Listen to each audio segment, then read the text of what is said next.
A paz do Senhor, seja bem-vindo a mais uma aula aqui do EBD em Foco. Meu nome é Herberson, vou ministrar agora a lição número 12, que traz como título Os Pães da Proposição.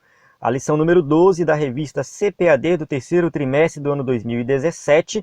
Essa revista que vem aí estudando, o livro de Levítico, e nós estamos agora falando de um dos elementos que ficava ali dentro do lugar santo. Nós estudamos já aí sobre o candelabro, que era um objeto que iluminava, e de frente para o candelabro ficava a mesa dos pães da proposição. Então a gente entende o seguinte, que cada elemento do tabernáculo tinha um significado. Se o tabernáculo significava a presença de Deus no meio do povo, então cada elemento dentro do tabernáculo também tinha um significado. E nós vamos estudar o significado dos pães da proposição ou os pães da presença. Depende da tradução da Bíblia que você usa, vai traduzir de forma diferente. A gente vai ver aqui o simbolismo desse pão para aquela época, para o povo de Israel, e o que significa esse pão nos dias de hoje. Então a gente vai explorar esse tema nessa aula. Eu tenho certeza que vai ser muito edificante, foi edificante para a minha vida. Eu estou ministrando agora aqui, gravando esse vídeo, depois de ter ministrado na minha igreja, porque na minha igreja a aula é quarta-feira à noite. Devido à realidade local aqui, a gente mudou o dia, foi a melhor opção. Mas, no caso, quando eu gravo o vídeo, depois que eu ministro, o vídeo fica muito melhor, porque dentro da aula eu consigo perceber algumas dúvidas dos irmãos, eu consigo perceber algo que vai, um ponto que eu não estava dando muita importância e agora eu já comecei a prestar mais atenção, então eu vou trazer aqui para você nessa aula realmente um conteúdo de qualidade para que você possa chegar lá na sua igreja, se a sua aula for no domingo, porque se for igual aqui na minha quarta-feira já passou, mas se a sua aula for domingo, você vai chegar muito mais bem preparado, um conteúdo bom, um conteúdo que eu vou procurar passar aqui, e não somente eu estou querendo fazer isso, mas dentro do EBD em Foco tem mais algumas pessoas que contribuem com o EBD em Foco, tem o Diácono Melk, tem o Diácono Vitor, que produzem conteúdo para o EBD em Foco. Eu recomendo você entrar lá para você ver o comentário do livro de Levítico, que é feito pelo Diácono Melk em vídeo, um curso completo sobre o livro de Levítico, e também o comentário escrito pelo Diácono Vitor, também um PDF que você pode baixar e se capacitar mais.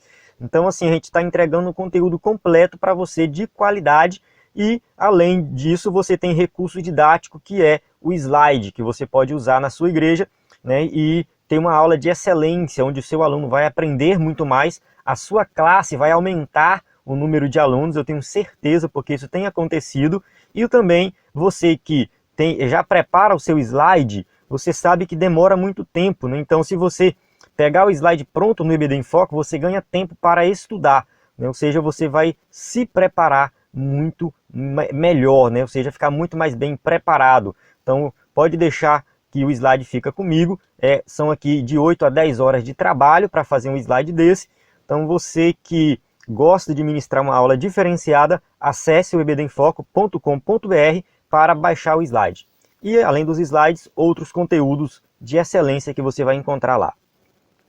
Continuando aqui, o texto áureo diz assim: na verdade vos digo que aquele que crê em mim tem a vida eterna.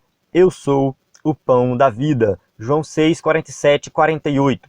Que Jesus fazendo uma declaração daqueles eu sou, se eu não me engano são 7 ou 8 eu sou o pão da vida, eu sou a luz do mundo, eu sou a porta, e ou seja, aqui o significado desse eu sou o pão, o pão, isso aqui a gente tem que entender que pão é alimento, então Jesus ele preenche todas as áreas da nossa vida, mas enfim, não vou entrar em detalhes aqui, dentro da lição a gente vai ver mais sobre isso.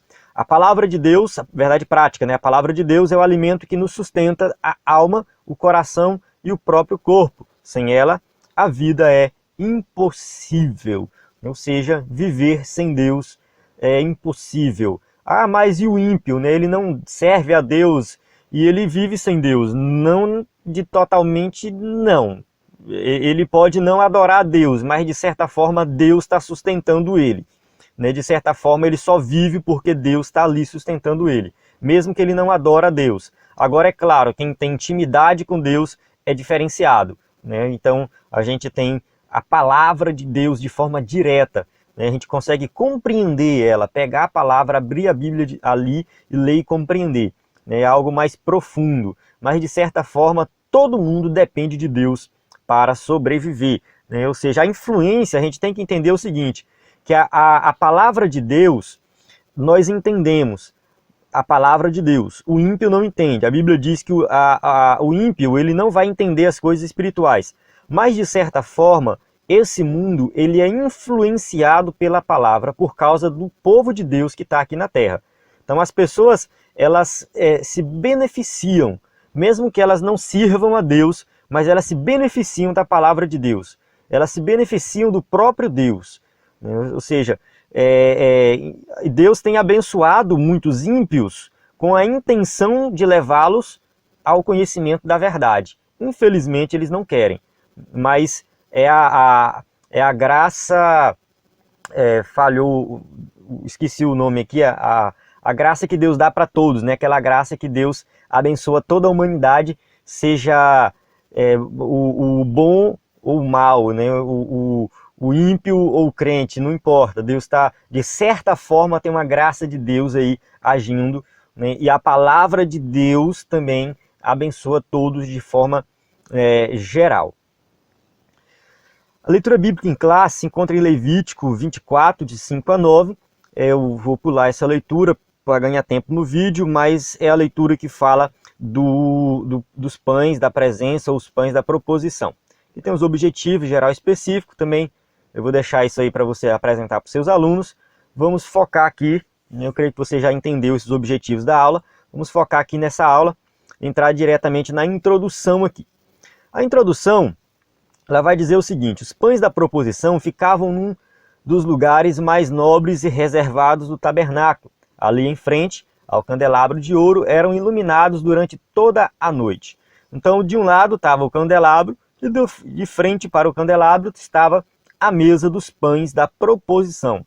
Do outro lado ali, né, para frente, no caso à direita da mesa, olhando aqui na imagem, a gente tem o altar de incenso e lá dentro a arca da aliança. Então essa era a configuração do lugar santo e do santo dos santos dentro do tabernáculo, que formava o tabernáculo em si.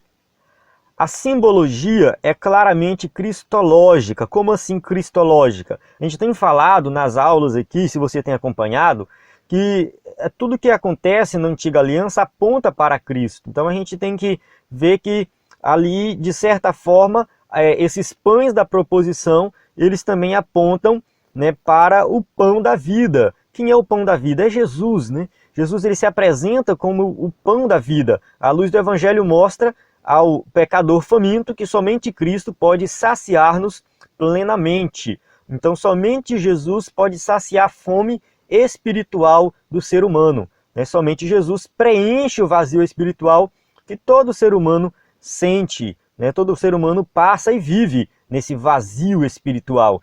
Daí Jesus ele se apresenta como pão.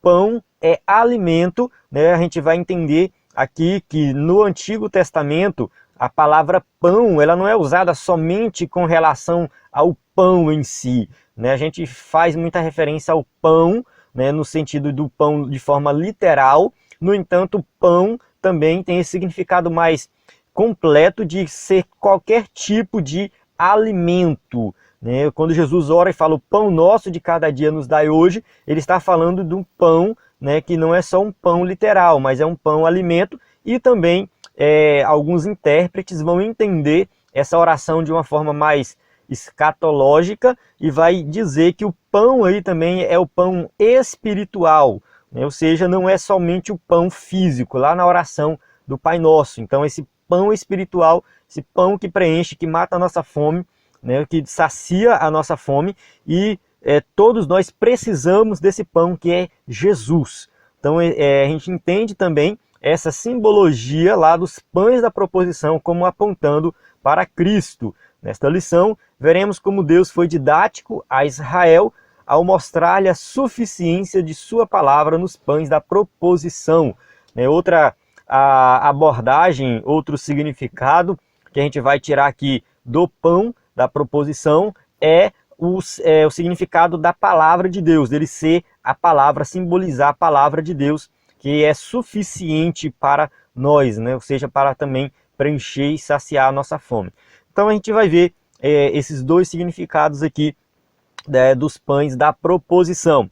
Vale ressaltar que nem todo teólogo vai concordar com essas simbologias. Então isso aqui, você pode falar assim, tu está falando isso aqui no vídeo, mas eu li um livro que o teólogo lá fala diferente. Então, deixar bem claro, que eu sigo o pensamento do escritor da revista, 100% baseado no conteúdo da revista, e qualquer coisa que diverge do pensamento de alguns teólogos eu vou explicando, viu? Olha, isso aqui, de acordo com alguns teólogos é assim, de acordo com outros é dessa outra maneira. Então, vale ressaltar que muita coisa não é fechado, vai da interpretação de cada um.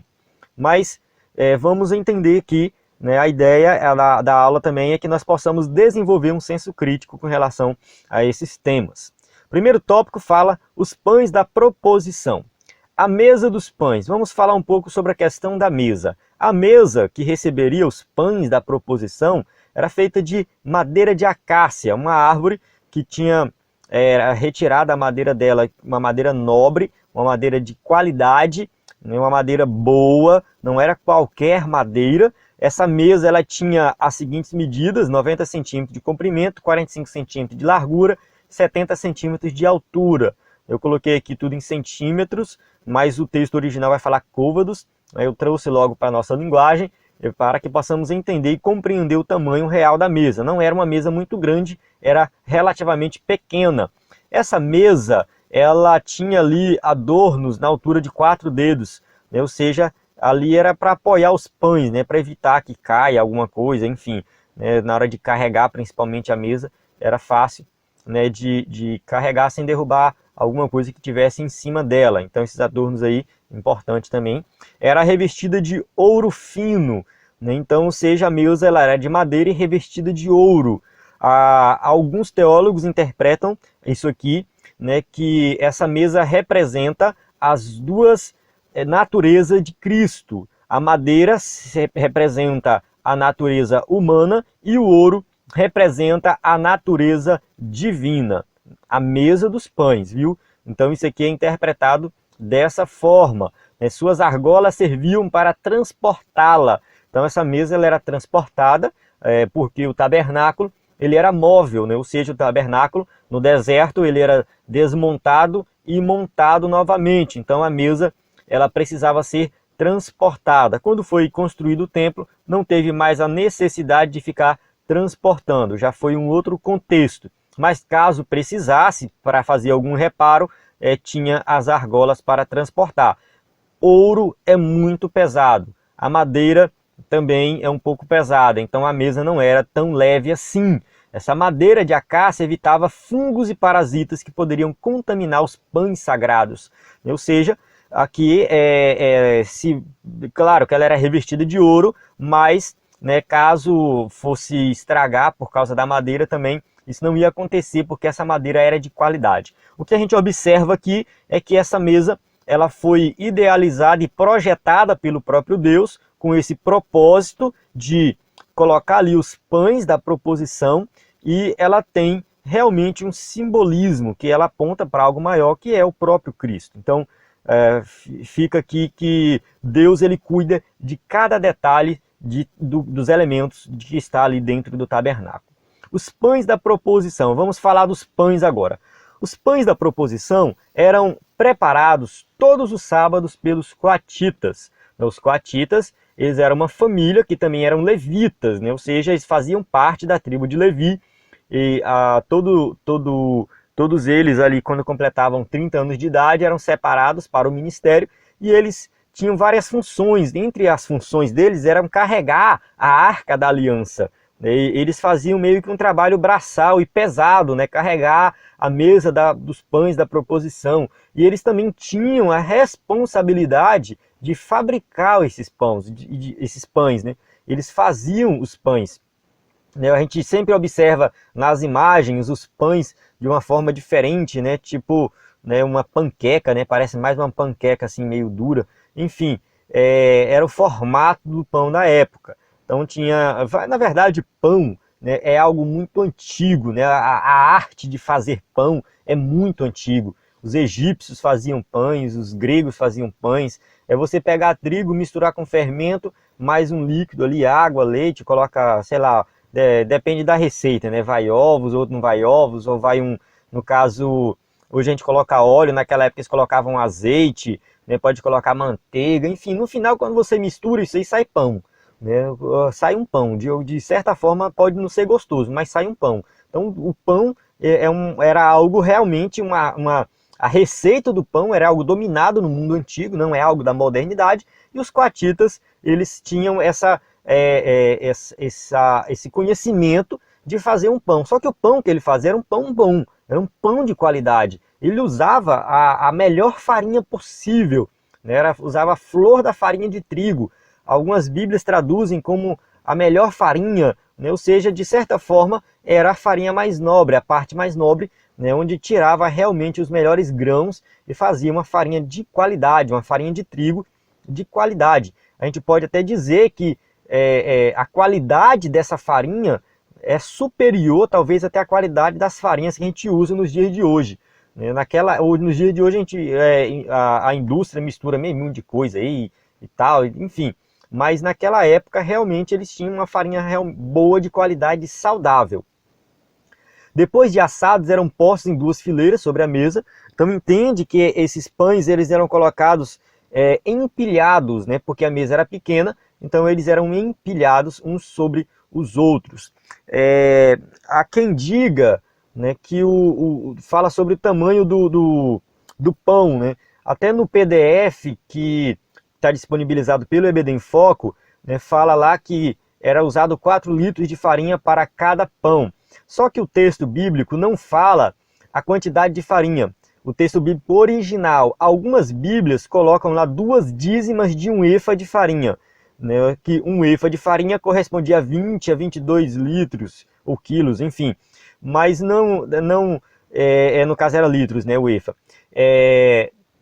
No caso, esse efa lá foi acrescentado em algumas traduções, no original não tem, né? Então, ou seja, seria 2/10 de um efa de farinha, que corresponde a 4 litros de farinha para cada pão. Se for verdade isso, seria um pão muito grande mesmo. Um pão com 4 litros de farinha é muito grande, né? Ou seja, se você pegar um quilo de farinha e fazer pão, você vai ver que vai dar uns 3 pão grande, né? Imagina você fazer um pão só com 4 litros de farinha.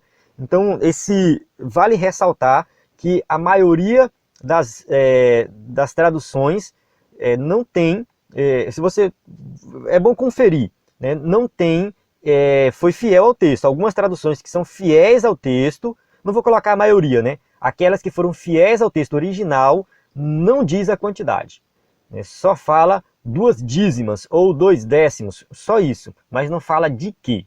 Então vamos lá, continuando aqui. Entre as fileiras ali, as pilhas de pão, tinha um incenso, né? E esse incenso, ele representa as orações que a gente vai falar mais na frente. Esses pães, o significado deles para Israel que não é tão claro assim. O texto bíblico, se você ler o texto aí de Levítico, não vai deixar claro o que significa. Como eram 12 pães, e esse número 12 ele tinha um significado muito importante para a nação de Israel, entende-se que era um pão para cada tribo, né? Ou seja, as 12 tribos. Então cada tribo, cada pão ali era como se fosse um pão para cada tribo de Israel, onde Deus está mostrando a sua suficiência, a sua providência para cada tribo. Alguns teólogos já chegaram a afirmar que é um pão para cada mês, que Deus está suprindo aí as necessidades todos os meses do ano. Mas enfim, não vem ao caso. Eu entendo também que o fato de ser 12 pães é que realmente era um pão para cada tribo de Israel. Vamos ver aqui a simbologia dos pães.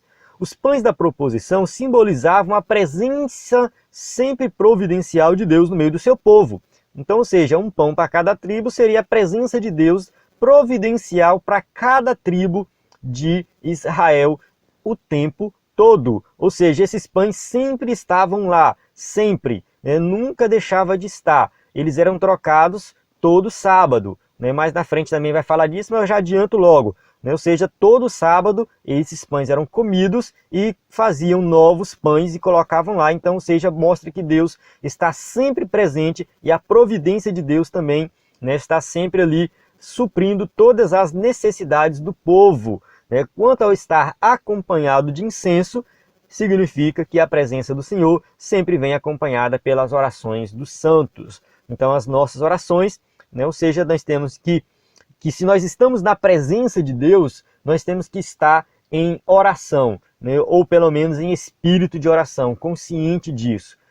Se Deus está presente o tempo todo ali, então o povo vivia ali dentro do lugar santo, eles viviam num estado, num espírito de oração o tempo todo, porque estava na presença de Deus. Os pães da proposição ou da presença, como eu já falei, pode traduzir das duas formas, representam ainda a palavra de Deus.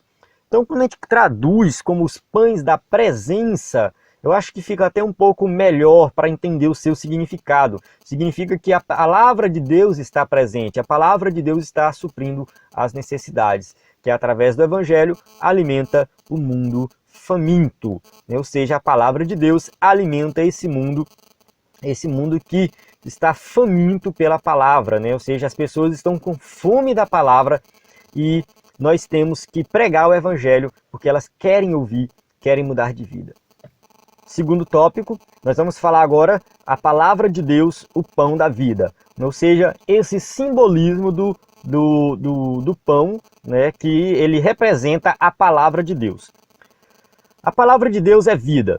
Durante a peregrinação de Israel no Sinai, os israelitas conscientizaram-se de que não só de pão vive o homem.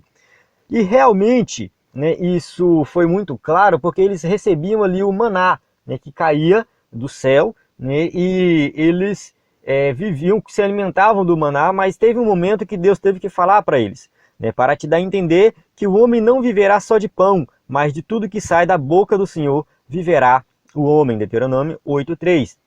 É bem conhecido dos irmãos que essa passagem foi a passagem usada por Jesus ali na tentação, onde Satanás veio querer ali, que Jesus transformasse uma pedra em pão para se alimentar, mas Jesus usa essa passagem aqui e mostra que realmente não é somente do alimento físico, mas o homem ele é sustentado pelo alimento espiritual, pela palavra do Senhor. Então a palavra de Deus, ela nos alimenta. Durante 40 anos, Deus o sustentou com o maná, o pão que descia do céu a cada manhã.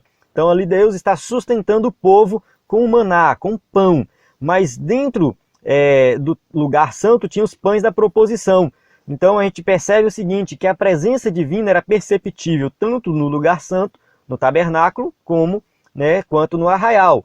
Então, ou seja, dentro e fora Deus é suficiente, dentro e fora Deus está presente, dentro e fora Deus está sustentando o povo. Então a gente não pode ficar pensando que Deus estava presente só dentro do tabernáculo e o povo lá fora estava sem ter a presença de Deus. Não, a providência de Deus, Deus também está presente no meio do povo também, não somente dentro do tabernáculo. A palavra de Deus é nosso sustento diário. Vamos lá. Além do pão, Deus proporcionava cotidianamente ao seu povo água. O povo não passou sede. Deus supriu a necessidade de água. Ah, Moisés, a água é amarga, ninguém consegue beber. Ele foi lá e fez com que a água se tornasse uma água boa para beber. Ou seja, Deus supriu a necessidade de água. Direção, o povo tinha uma nuvem durante o dia para seguir, para caminhar, e iluminação, que era a coluna de fogo durante a noite. Então Deus supriu as necessidades do povo o tempo todo. né? Deus proporcionava tudo que o povo precisava, né? À semelhança de Davi, eles podiam declarar: o Senhor é o meu pastor, nada me faltará. Salmo 23, 1. Vale ressaltar que esse versículo aqui, no original, no hebraico, ele vai falar assim: o Senhor é meu pastor, não faltará. Não é nada me faltará, é o não faltará, só tem assim, não faltará. Muitos teólogos questionam o que não vai faltar. Será que não vai faltar as coisas ou não vai faltar o Senhor? Parece que não vai faltar o Senhor na minha vida. Parece que é isso que o salmista está querendo dizer, né? Ou seja, o Senhor é meu pastor e não vai faltar o Senhor na minha vida. Porque tendo o Senhor na vida, né, vai ter tudo, Ele vai suprir todas as nossas necessidades. Ele está em primeiro lugar.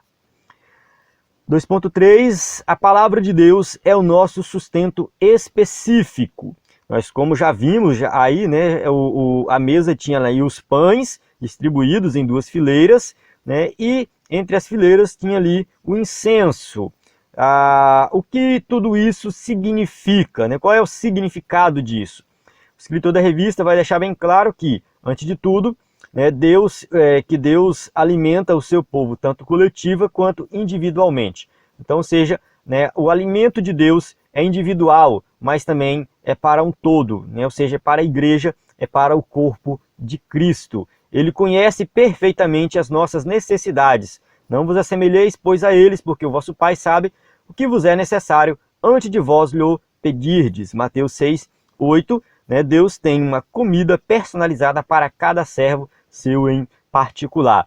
Né, o que a gente entende aqui é que Deus supre as nossas necessidades por completo, as nossas necessidades físicas. Eu preciso do alimento, eu preciso do pão de cada dia, de uma merenda, do almoço, da janta, mas eu preciso também alimentar a minha vida espiritual, eu preciso estar em comunhão com Deus, eu preciso estar em comunhão com o próximo, eu preciso conhecer mais da palavra, eu preciso me aprofundar mais no conhecimento de Jesus Cristo, entender a salvação, eu preciso compreender, né, a vontade de Deus para a minha vida, e só vou compreender se eu ler a palavra.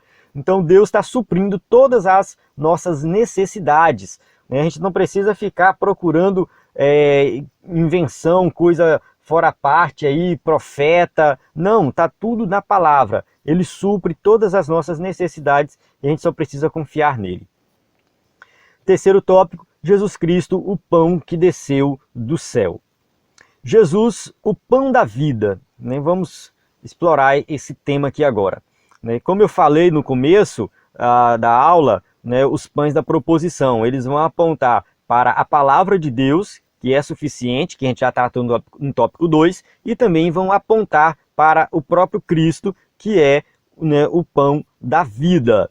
Né? O Senhor Jesus, através da sua palavra, revela-se como a água e o pão da vida. Ali com a mulher samaritana ele fala: qualquer que beber dessa água tornará a ter sede. E aí tem a outra parte que eu não coloquei aqui, que ele fala, né, mas se beber da água que eu lhe der, jamais vai ter sede. Né? E essa outra parte aqui, João 6,35, Jesus conversando com os discípulos e com os fariseus, ele está dando um ensinamento, né, sobre o pão da vida. Ele fala, né, eu sou o pão da vida, aquele que vem a mim não terá fome, e quem crê em mim nunca terá sede. Então aqui são 2 passagens e a gente vê que Jesus se apresenta como água e como o pão, né? Ou seja, se ele é o pão da vida, ele é o pão que sacia nossa fome, que supre as nossas necessidades. E a passagem aqui de João 6 vai deixar bem claro que muitos dos seus discípulos se escandalizaram. Só que quando você lê a passagem aqui de João 6, capítulo 6, eu recomendo você ler o capítulo 6, onde primeiro Jesus multiplica os pães, alimenta a multidão com 5 pães, e ali depois Jesus caminha sobre as águas, e depois ele vai ensinar o povo, e ele começa a criticar o povo que estava seguindo ele. Vocês estão me seguindo, não é porque vocês estão querendo, né, ouvir a minha palavra, não, é porque vocês viram se alimentar, encher a barriga, agora estão, né, parece que querem mais, uma coisa do tipo. Né? Ou seja, o objetivo deles, né, de acordo com as palavras de Jesus, né, era só porque eles tinham saciado a fome, né, e estavam buscando a saciar uma fome que, né, depois volta. E Jesus está apresentando para eles, né, um alimento espiritual que nunca mais eles vão ter fome, que é Ele mesmo como sendo o pão da vida. Então Jesus se apresenta como pão e fala assim, eu sou o pão. Né? Ou seja, não é aquele pão que vocês comeram lá, eu sou o pão, né? Ou seja, quem come da minha carne não volta a ter fome, né? Ou seja, vocês vão suprir, ter todas as necessidades supridas se vocês crerem em mim. E quando Jesus termina o seu ensinamento sobre o pão da vida, ali muitos se escandalizam e deixam de seguir ele. A tradução usa discípulos, mas eram o quê? Seguidores de Jesus que, né, estavam seguindo Jesus, mas não entenderam o evangelho que Jesus estava pregando. Não entenderam o verdadeiro evangelho. Eles estavam querendo que Jesus suprisse as necessidades materiais. E Jesus está querendo suprir as necessidades espirituais. E quando Jesus olha para os 12 discípulos e pergunta, e vocês? Vocês não vão embora também não, como os outros? Aí o que eles falam? Até Pedro que fala, Pedro puxa a frente, Senhor, para onde iremos se tu tem a palavra da vida eterna? Se nós sair aqui, Jesus, nós estamos, no linguajar de hoje, nós estamos rodados, nós estamos perdidos, então a gente não vai deixar de te seguir. Aí Jesus olha e fala assim, mas mesmo entre vocês tem um que é o diabo, ou seja, aquele que vai trair. E a gente observa que o ensinamento sobre o pão da vida, sobre Jesus ser o pão da vida, para nós, hoje, pode ser algo simples, mas para aquela época foi algo realmente profundo, porque Jesus confrontou eles com Moisés, com o maná. O maná é o pão que caiu do céu e alimentou o povo do deserto. Hoje Jesus é o pão que veio do céu e alimenta toda a humanidade, aquele que crer nele. Então as pessoas realmente se escandalizaram com esse ensinamento, mas hoje nós temos uma revelação mais completa e entendemos que basta crer em Jesus para que ele possa saciar a nossa fome.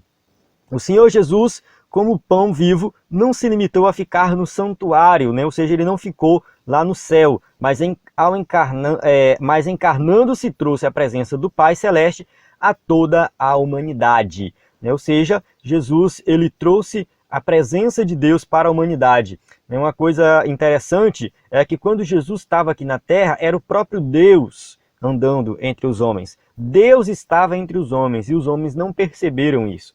Imagina o vizinho de Jesus, ele era vizinho de Deus e não sabia. Então, quem naquela época andou com Jesus, conversou com Jesus e aproveitou os ensinamentos de Jesus, com certeza essa pessoa foi viver uma vida diferenciada. Hoje nós temos essa revelação nas Escrituras, nos Evangelhos, e a gente vê também Cristo presente no Antigo Testamento. Então Deus ele continua se fazendo presente no nosso meio.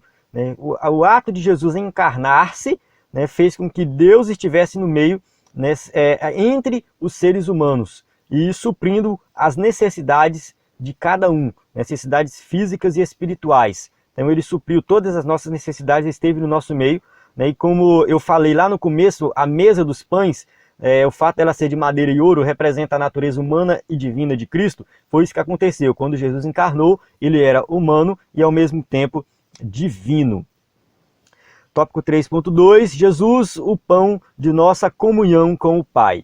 Jesus, como o pão da vida, o pão vivo que desceu do céu, não precisa ser trocado todos os sábados como os pães da proposição. Então, todo sábado, os pães da proposição eram comidos pelo sacerdote e os coatitas faziam novamente novos pães. E assim acontecia continuamente. Jesus não precisa ser trocado, ou seja, ele é um nosso sumo sacerdote infinitamente superior a Arão.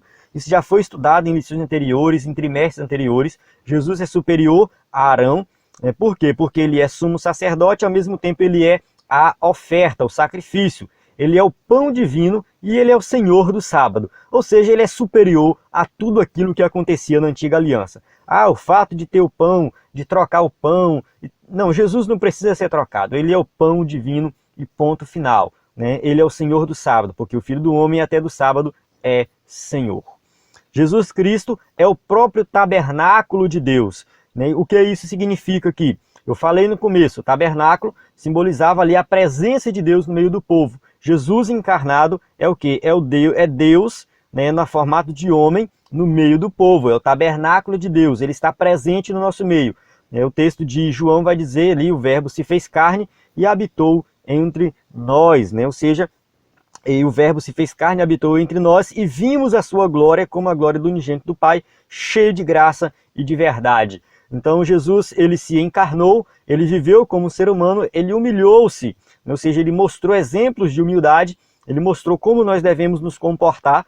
Então ele foi 100% homem e 100% Deus. É Deus no meio do seu povo, vivendo no meio do seu povo. E Jesus, ele continua até hoje intercedendo por nós. Ele continua ali no céu, né, também como homem também.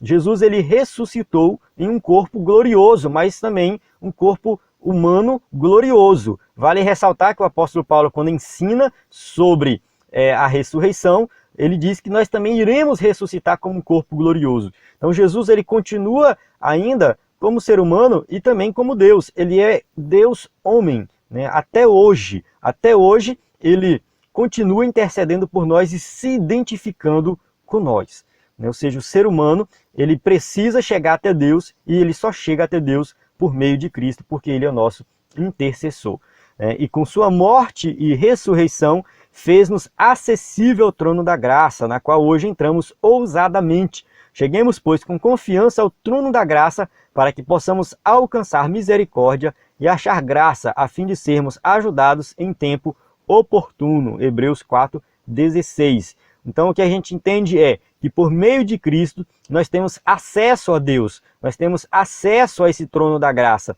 nós podemos ali alcançar, né, misericórdia, encontrar graça, favor imerecido, mas somente por meio da morte e ressurreição de Cristo. A salvação, ela só foi possível porque um dia Jesus morreu na cruz do Calvário.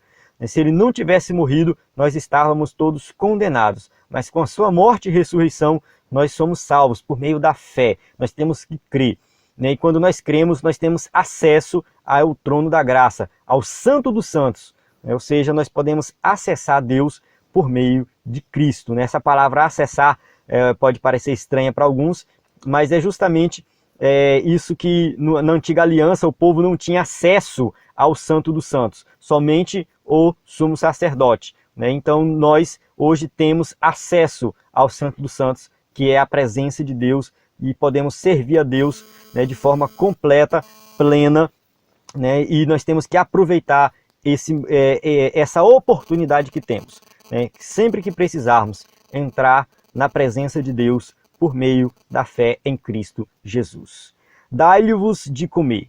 Para encerrar aqui, terceiro tópico, a gente entende o seguinte, que hoje, ao proclamarmos o Evangelho, outra coisa não fazemos senão alimentar os famintos com a palavra de Deus. As pessoas têm fome da palavra e nós temos que pregar o Evangelho. Portanto, evangelizemos e façamos missões enquanto há tempo, né? O mundo clama por socorro, temos que cumprir o ID de Jesus. Eis que vem dias, diz o Senhor Deus, em que enviarei fome sobre a terra, não fome de pão, nem sede de água, mas de ouvir as palavras do Senhor. Irão errantes de um mar até outro mar, e do norte até o oriente. Correrão por toda parte, buscando a palavra do Senhor, mas não a acharão. Amós 8, 11, 12. Tudo bem que esse versículo está dentro de um contexto escatológico, falando do fim dos tempos, mas nós entendemos que nós já estamos no fim dos tempos. Então esse momento já está chegando e a gente já começa a perceber isso. Muitas pessoas têm vontade de ouvir e não têm acesso à palavra de Deus, principalmente em países perseguidos, países que é proibido pregar o Evangelho. Tem países aí que a pessoa tem uma página da Bíblia e aquilo ali para ela já é algo glorioso, né? Ela tem uma página da palavra de Deus. Nós temos a Bíblia em vários formatos, de vários tipos, e enfim, né, várias Bíblias de estudo de todo tipo, né? E nós muitas vezes não valorizamos a palavra do Senhor, ignoramos, deixamos de ler, deixamos de estudar, mas nós temos que nos voltar para a palavra e entender que pessoas estão famintas e que nós temos que levar a palavra até essas pessoas. Chegamos na nossa conclusão. A conclusão diz o seguinte: no Antigo Testamento, apenas o sumo sacerdote e seus filhos tinham direito de comer dos pães da proposição. A única exceção foi Davi e seus homens. Então a gente observa ali que quando Davi chega com seus homens com fome, a única coisa que tinha eram os pães da proposição e eles comeram e eles não foram punidos por isso, né? Há quem diga que isso só aconteceu porque foi com Davi. Se fosse outro, né, tinha sido fulminado. Mas a gente tem que entender o seguinte, que os pães da proposição, eles tinham seu significado, eles tinham seu simbolismo, mas se chegasse alguém com fome, não significa que a pessoa não ia comer aquele pão. né? Ou seja, não deixa morrer de fome aí, porque o pão aqui é sagrado, né? O pão aqui é sagrado, deixa a pessoa com fome. Não existe isso, né? Ou seja, não foi algo realizado, né, onde foi banalizado o significado do pão. Vamos comer, isso aqui não tem significado nenhum e tal. Não foi essa situação. A situação lá foi o seguinte, né, as pessoas estavam com fome e não tinha outra coisa para comer e comer os pães da proposição, né, ou seja, né, saciaram a fome. Então o pão cumpriu o seu propósito, né, ele não está sendo banalizado. Da mesma forma hoje, muitas vezes na Santa Ceia tem pastores que depois que termina a ceia enterra o pão, o Botafogo, enfim. Mas a gente entende, assim, a maioria dos pastores entende que aquilo é para aquele momento, né? Orou para aquele momento. Mas vamos supor alguém que não entende assim, não, isso aqui é sagrado, mas chega alguém com fome e você não dá esse pão, né? Não, esse aqui é o pão da ceia, né? Foi orado lá pela ceia, sobrou esse pedaço aqui, né? E a gente não pode dar para ninguém, ou seja, chega alguém com fome e não vai comer, tá errado, né? Então foi só um exemplo para os dias de hoje. Então o caso ali de Davi, né, para não se alongar aqui, não foi nenhum tipo de banalização do significado dos pães, mas uma necessidade do momento. Através de Cristo, porém, temos acesso não somente aos pães da proposição, como também ao lugar mais santo do tabernáculo. E todas as vezes que nos reunimos para celebrar a ceia do Senhor, lembramos-nos de que Jesus é a presença eterna do Pai entre nós. Ele é o pão da vida. Então aqui nós temos, né, acesso não somente aos pães, mas ao lugar santo, né? Ou seja, os pães eram comidos somente pelos sacerdotes, os pães da proposição, e o lugar santo somente o sumo sacerdote entrava. Hoje nós temos acesso aos pães, ou seja, ao pão da vida, que é Jesus, e temos acesso também ao lugar, ao Santo dos Santos, né? Ou seja, ao lugar santo e ao Santo dos Santos. Nós comemos o pão e estamos sempre na presença de Deus. Isso isso por quê? Porque nós cremos em Cristo como nosso único e suficiente Salvador, que é o pão da vida. Então a gente encerra aqui a aula. Temos aqui as perguntas, né, para quem usa os slides na igreja. Você pode passar aí para os seus alunos. Alguns cursos aqui do EBD em Foco que você pode acessar dentro da plataforma, né? Aqui um aviso. E é isso. A gente, e não somente eu, mas toda a equipe do EBD em Foco, né, a gente espera que estejamos aí contribuindo com o seu conhecimento, né, com sua capacitação para ministrar uma boa aula, né? Por isso a gente pede para você entrar no site, se cadastrar, né, que você curtir o vídeo, comentar, compartilhar, divulgar para os seus amigos, né, para que o EBD em Foco possa atingir mais pessoas. A paz do Senhor, até a próxima aula.